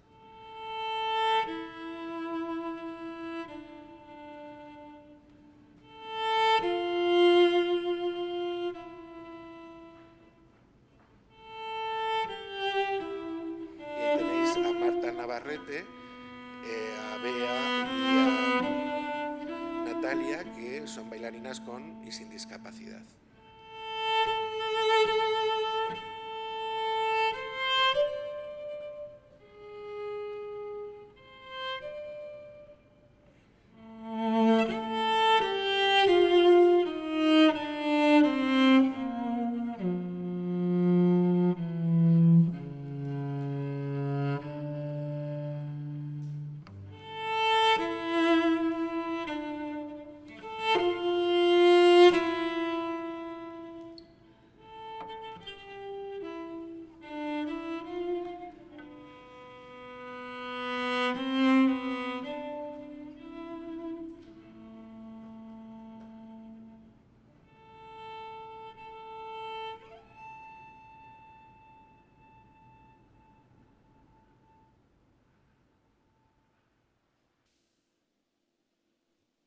Bueno, hay 5 conceptos en torno a este cuadro y hay otros 5 conceptos en torno a otros 5 cuadros. Y tú tienes la opción de descargarte los vídeos y en tu ordenador ordenarlos como quieras. Os puede parecer una idea muy loca y de hecho mientras lo hacíamos decíamos que estamos haciendo, pero pensaros o daros si queréis investigarlo, el Hospital de Bellpuig en Barcelona ha hecho todas las UCIs de estimulación sensorial con una comprobación cuantitativa de la mejora en los resultados de tiempo y de mejora de los enfermos bajo la estimulación sensorial. Les mandamos este material, no sabemos si lo están usando, imaginamos que no, pero bueno, hay otras cosas en las que los museos, el arte, podemos trabajar y esto es un material que gente que no hable puede, o gente que esté solo en una actitud pasiva o aparentemente pasiva, puedes trabajar con ellos desde la estimulación sensorial y una señora que es muy afín a museos va a disfrutar mucho la música clásica y la danza. Entonces es un material que cubre muchos de esos espectros. Ya para terminar, a ver, simplemente enseñaros tocar para ver, que lo interesante de este proyecto es que los relieves están junto a la obra. Entonces, esto es una reivindicación de muchas de las personas ciegas con las que hemos trabajado, no tenerse que ir a un cuarto aparte, no tenerse que ir a una sala, no tener que, sino...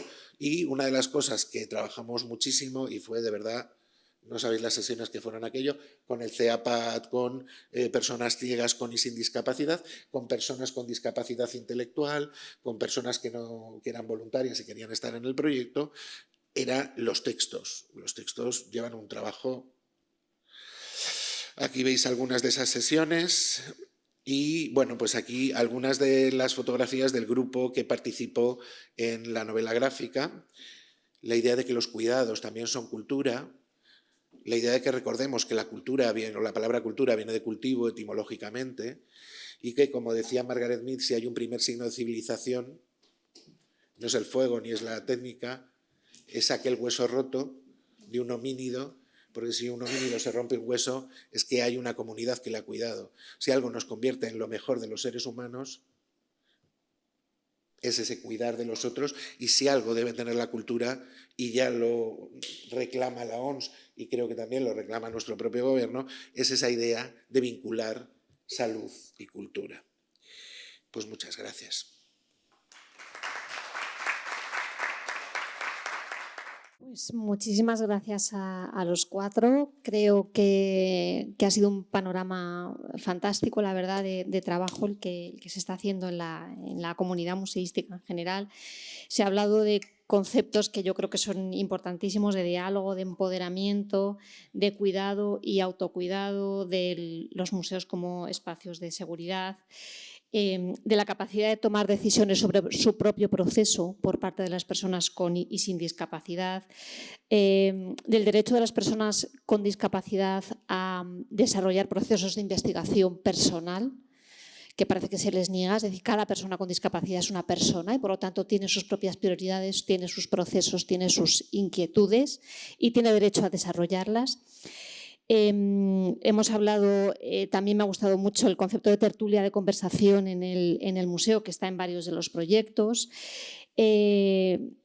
Ha mencionado Alberto los 3 derechos fundamentales, ¿no? A la participación, la cultura y la salud, pero también está implícito en todo lo que nos habéis contado el derecho a la autoexpresión, a la creación artística, yo diría que incluso el derecho no solo al conocimiento que ofrecemos desde los museos, sino el derecho a la belleza. Así que muchas gracias a los 4. Habíamos preparado alguna pregunta muy genérica, pero bueno, veo que son las 7:30. En este tipo de foros, mesas y demás, el pasarse de tiempo es un clásico, o sea, hay que contar con ello siempre, es lo que siempre sucede. Entonces creo que, como tampoco queda tanto tiempo, es mejor que os pasemos la palabra por si tenéis cualquier pregunta, curiosidad o comentario que transmitirnos. Si no es así, os voy a preguntar yo alguna cosita, ¿vale? Pero... mejor invertir los turnos y que habléis primero vosotros y vosotras. Bueno, en primer lugar quería daros las gracias por todas vuestras ponencias, por presentar cada uno de vuestros proyectos. Me parecen muy interesantes y sé que es muy difícil y que resulta un gran esfuerzo venir aquí a presentarlos. Una parte, pues, el trabajo de todos, si ya han tenido formación o no, y a veces también cuesta mucho llegar a este punto. También lo habéis dicho aquí, que la accesibilidad es un derecho Y muchas veces las personas, los trabajadores, nos olvidamos de que es un derecho. Sabemos que tenemos que ofrecer esa accesibilidad, pero nos olvidamos que en realidad es un derecho y no sabemos cómo hacerlo. ¿Sabes? Y aunque sea de una forma pequeña, siempre es mejor que no ofrecer nada. Así que muchísimas gracias. Espero veros más y poder conocer más vuestros proyectos, que tengáis muchísimas más iniciativas y muchos más proyectos nuevos. Tengo 3 preguntas, ¿vale? Son preguntas abiertas, podéis responderme quien queráis o bueno, quizás os da también lugar a una reflexión. La pregunta va más relacionada con la comunidad sorda y con la lengua de signos, con la comunidad sorda signante. Yo lo que he visto y en otros, la mayoría de museos, se ofrecen visitas con intérprete de lengua de signos. Creo que os olvidáis de que la intérprete es un puente, ¿no? Porque bueno, la comunidad sorda tenemos barreras comunicativas, pero también tenemos barreras lingüísticas, ¿vale? Es decir, esto significa que existen 2 lenguas distintas y el intérprete de lengua de signos es la conexión para que nos podamos entender. Pero al final en la guía sentimos que nos contáis cosas en vuestra lengua castellana y el público sordo nos hacemos la pregunta de cuándo podemos participar, porque solo nos vemos como meros observadores. Ahí os lo dejo para que podáis reflexionar en los siguientes proyectos que podáis hacer, que estén dirigidos al público sordo y puedan participar. ¿De qué forma? Pues no lo sé, puede ser de una forma colaborativa con las autoridades, pero bueno, es importante que participemos porque si no al final seguimos con una conexión de discapacidad pues, en torno a las emociones, a la salud mental, en una serie de fragilidades con esa barrera lingüística. Así que os quería solicitar no solo poner intérpretes en las guías, porque en las guías, las visitas que hacéis en vuestros museos, porque no es suficiente solo con eso. ¿Vale? Por ejemplo, en el Museo del Prado, en el 2000, no sé bien en qué año fue, realizaban guías, o sea, visitas guiadas con intérprete y al final con personas sordas. Y al final el resultado, al ser el guía una persona sorda signante, al final había muchísima más gente sorda que asistía a estas visitas. ¿Sabes? Porque al final, como os indico, el intérprete de lengua de signos simplemente es un puente de comunicación, es lo que la persona oyente dice en lengua castellana, oral, lo interpreta en lengua de signos, pero es completamente distinta. ¿Sabes? El intérprete es siempre una muy buena opción, pero también hay que contar siempre con mediadores sordos. En Europa van muchísimo más avanzados en este tema, en España aún estamos un poquito atrás, pero bueno, es algo que os dejo ahí para que os animéis a reflexionar. La segunda pregunta que tenía, no sé si tenéis algún estudio con un público que tenga esa discapacidad, ¿no? O sea, si hacéis un estudio antes del público o la discapacidad que va a hacer directamente con esas personas para lo que le vais a ofrecer, o sea, porque me falta como un estudio previo, ¿no? Para saber qué es lo que le ofrecéis. Es decir, si esto no funciona, pues vamos a ofrecerles y corregir otras cosas mejores dentro de la visita. Yo es algo que os propongo, que si podéis hacer un estudio previo al público al que va dirigido vuestros proyectos.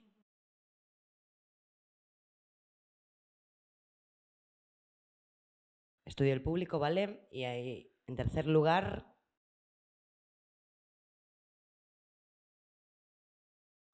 tiene que ver con la masificación, ¿no? Porque a la entrada de los museos, ¿no? No sé si eso afecta al público con discapacidad, si simplemente al público general, cómo lo gestionáis, en qué forma podéis ofrecer accesibilidad cuando hay mucha masificación, si tenéis algo para prevenir o cómo podéis garantizar ese derecho a la accesibilidad cuando existe una masificación. No sé si alguno de vosotros quiere contestar. Yo sí. Pues en el caso del área de educación del Thyssen, yo tengo una compañera, María Quintas, que es intérprete en lengua de signos, y en el programa de visitas que tenemos, creo que contestó a 2 de tus preguntas, en Hecho a Medida, no hacemos nunca una visita sin una preparación previa con los responsables o los que organizan la actividad. Entonces, la actividad no está prediseñada, sino que se codiseña. Entonces, la experiencia siempre está en función del grupo que viene. Hay que hacer un esfuerzo, porque a veces da mucho miedo, porque te tienes que preparar un contenido nuevo, una manera nueva o algo que... En el caso de las visitas para personas sordas o de cultura sorda, mi compañera María se reúne con los responsables de CESNE o de la Federación que organizan la visita y entonces deciden de manera conjunta contenidos como si va a ser para familias, si va a ser para jóvenes. Es algo que nos ha costado mucho introducir en el museo, seguramente por lo que tú nos decías, pero que en cuanto hemos conseguido enganchar, pues parece ser que va gustando y va habiendo cada vez más demanda también. No sé si con eso... Sí, bien.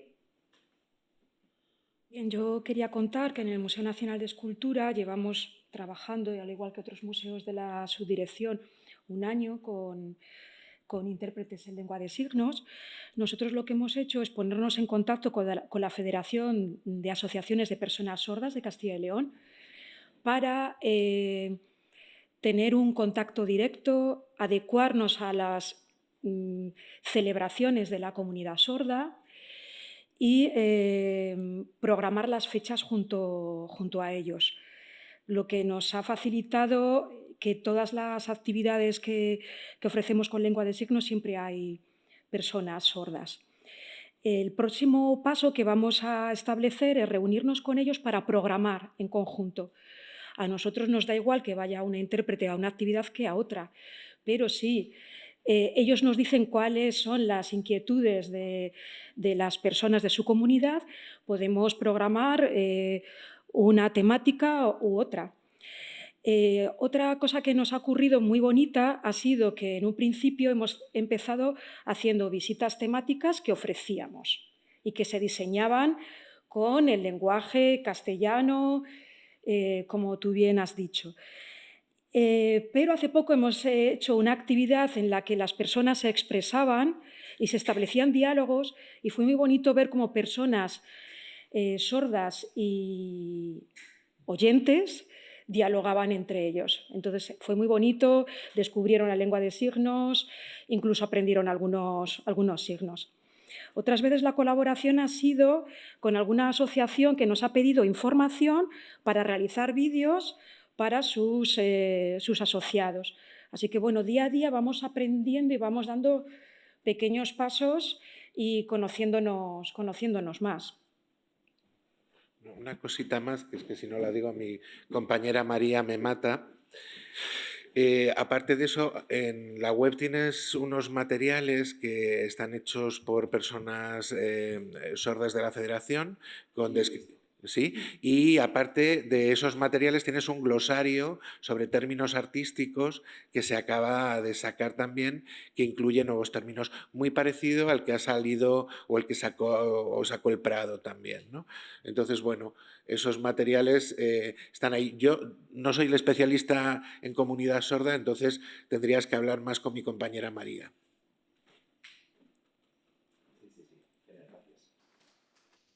Sí, yo quería señalar que efectivamente desde los museos sí somos conscientes de que la comunidad sorda, digamos que depende siempre de un traductor.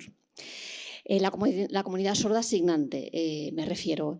Y sabemos que poco a poco va habiendo profesionales de la comunidad sorda que son profesionales del patrimonio cultural, del patrimonio histórico, que se han formado como mediadores, como guías y que tienen el conocimiento. Con lo cual, yo entiendo que a futuro lo que esperemos que vaya sucediendo es que desde las instituciones culturales podamos, digamos, conocer a este colectivo profesional y que este colectivo profesional que va creciendo se dé a conocer también a los museos, ¿no? a través de, bueno, pues de las entidades de representación de la comunidad sorda. Este conocimiento mutuo sería muy importante y bueno, sería imprescindible para que digamos, se empiece a tener en cuenta a la comunidad sorda desde la perspectiva de los servicios profesionales que nos pueden ofrecer, en cuyo caso, para hacer visitas inclusivas, lo que tendríamos que hacer es una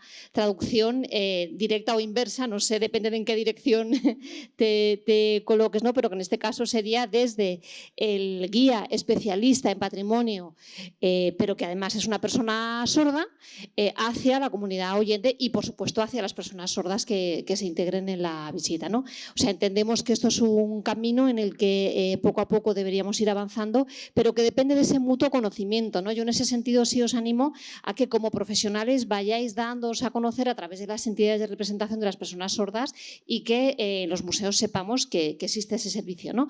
Porque es cierto que cuando se acude a Fundación Cense y demás a las entidades, lo que te suelen ofrecer es un servicio de interpretación y quizá nos pueden empezar a ofrecer un servicio realmente de guía desde la comunidad sorda. O sea, simplemente dejarlo ahí, que es algo que somos conscientes que está por desarrollar y que nos gustaría hacerlo a futuro.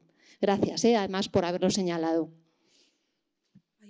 Quizá a lo mejor también desde los museos necesitaríamos cierta formación para que las personas que están en contacto con el público sepan al menos algo para acoger y ser amables también para la comunidad sorda, que los que estamos frente al público, los mediadores, aprendamos lengua de signos, al menos para dar la bienvenida. En el caso, no solo estoy en el Museo del Romanticismo, sino que estuve en el Museo Nacional de Arqueología Subacuática y allí pues da la casualidad de que las visitas en lengua de signos las hace la mayoría de veces la arqueóloga del museo porque ella trabaja lengua de signos. Entonces, claro, es muchísimo más enriquecedor y nos ha enseñado lenguaje, nos ha enseñado vocabulario que es muy específico tanto como submarinismo, como arqueología subacuática, sí que es como así, que no lo enseño, subacuática, porque tiene un vocabulario muy, muy específico. Entonces ella, en colaboración con los intérpretes, pues apoya ese lenguaje tan concreto como de la arqueología subacuática. Entonces, pues es una suerte y ojalá hubiera tener esa suerte en todos los museos, la verdad. Solo eso.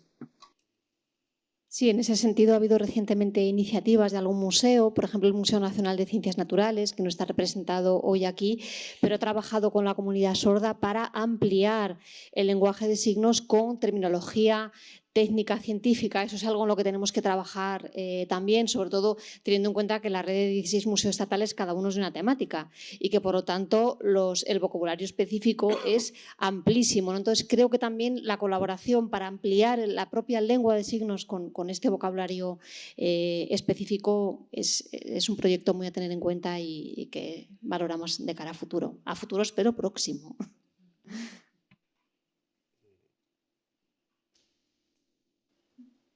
Bueno, yo no me resisto, lo siento, a hacer un inciso sobre la necesidad también de que aparezcan plazas y se consoliden las áreas de educación como algo específico y que no se considere un servicio sino una función, algo prescindible, y dentro de eso que las personas con discapacidad que tienen una voz situada y un conocimiento no sean meros colaboradores gratuitos, sino que se les profesionalice y se les pague.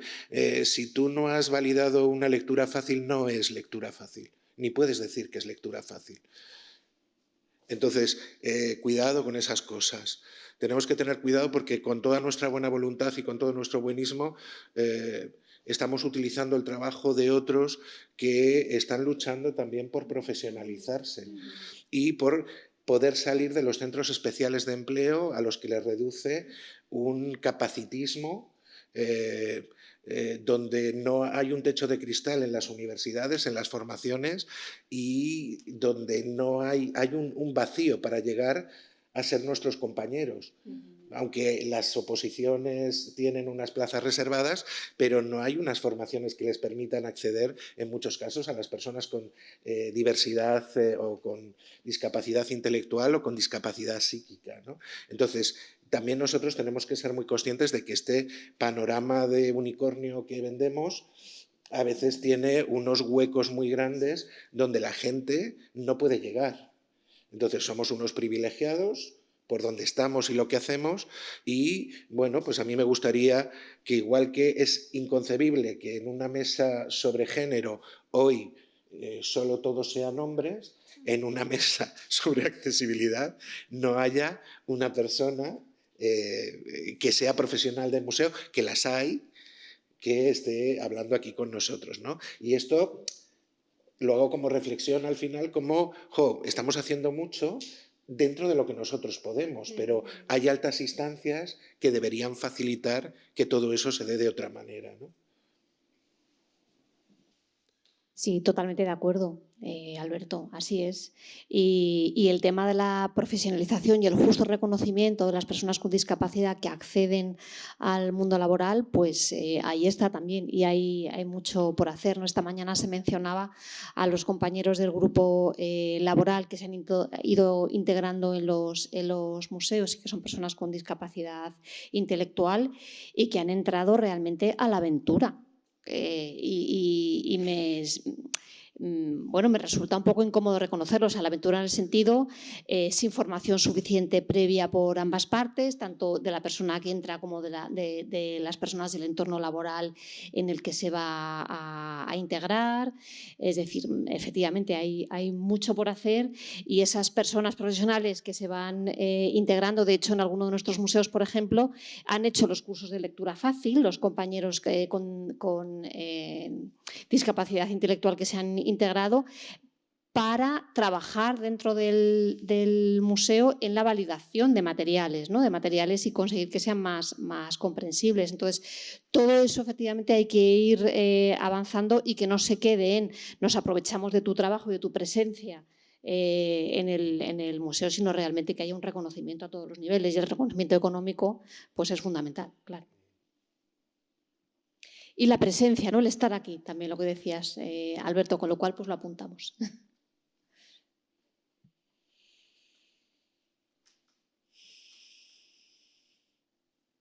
Bueno, ¿algún comentario más? ¿Algo que añadir, no? Bueno, pues si os parece, ¿vamos para casa entonces? Sí.